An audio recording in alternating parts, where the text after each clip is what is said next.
Sonicwake 36. I wanted to get into some of the stuff that I've done to this thing. A couple mods. Um, as you know, I have that boat that I just got 6S running on. Went from 3S to 6S. She runs great. I ran her this morning.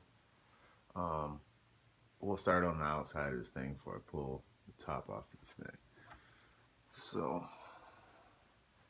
as you can see here,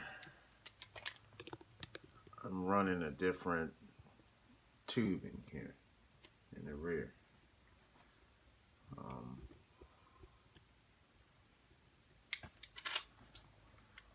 This is the intake, this is the exhaust for it, and this is the stock hosing. I've seen a couple guys running this setup. Thanks to those guys. I'm new at boating.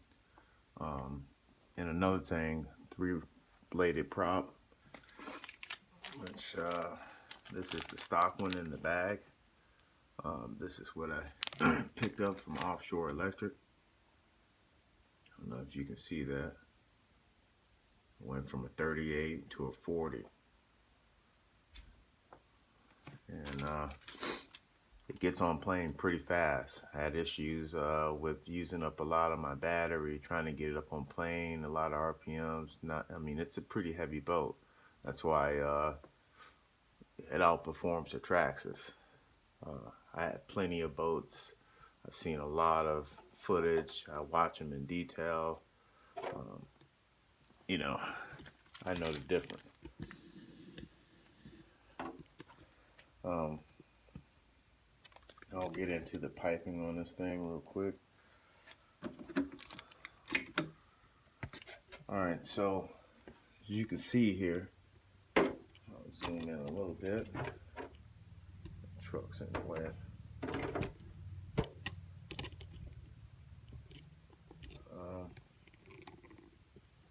Still using a stock exhaust here off the ESC.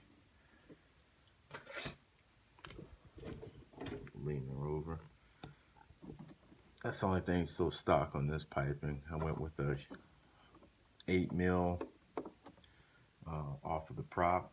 I had to drill those holes in the back. They have 5-minute epoxy. It's pretty cool. I went with a bigger size diameter piping here for cooling. This thing gets hot. My battery tray, the cushion that comes in your LiPo battery, so it's in the bottom of it. It's kind of rigid inside. Save my batteries. They're pretty expensive, so I didn't want them screwed up. I'm using 5,000 milliamps short, so I have an extra piece of padding in the front and to set it where I want it, and it stays there. I've had batteries twist and turn on me because it's self-righting, and I like to check it after I flip it over because I like to get the top end of this thing. This is stock tubing here for my exhaust. This is my intake, as I was saying, here in the rear. I went with a pretty large diameter piping, 5-minute epoxy, right between the tab there and the turn tab. It rocks. I love this boat. Instead of me building something like this, I should have just bought that. But I like to tinker, and I mean, on the budget for this, for the same amount I paid for this, I could have bought that. If you have an Impulse 31 and stuff like that, you're missing out. Self-righting. This thing rocks. And if you didn't know, the holes here in the rear suck the water in, and it self-rights itself. You don't have to pull the trigger like my recoil, which is under here.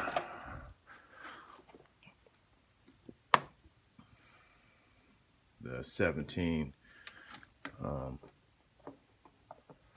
bang for your buck. Also have another boat that's self-riding that impressed the heck out of me. It's on the bottom here. I don't know if I could get to it right. But let's pull this thing off. Alright, here we go. A little bit more control. It's an Arrow. And I would rather have my money invested into something beautiful like this. As you can see. I mean, it rocks. I mean, it gets up there, especially with my new prop 40. I mean, it doesn't get hot. I use my temp gun on this thing. I mean, it rocks out. And then you have the 4 lockers individual. I mean, you don't have to worry about it coming off. It kicks butt. This is what you should buy. Don't buy a freaking Traxxas. None of that stuff. I mean, they're nice looking. UL 19s. I mean, those are sweet. I still want a UL 19. Pro Boat, they make awesome stuff. That's why I switched over to Pro Boat stuff, like a Dynamite. That's why I have a Dynamite 120 in this. I mean, I got a Dynamite motor going in this. You know, I'm on 6S on that. I mean, I'm going to Dynamite everything. I don't know what the price difference is, but bang for your buck, get this big mother scooter. You know, yeah, straight up. This thing is a water moccasin. I love it.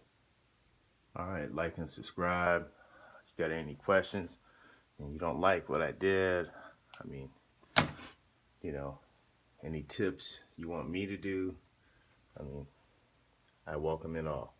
Have a good day.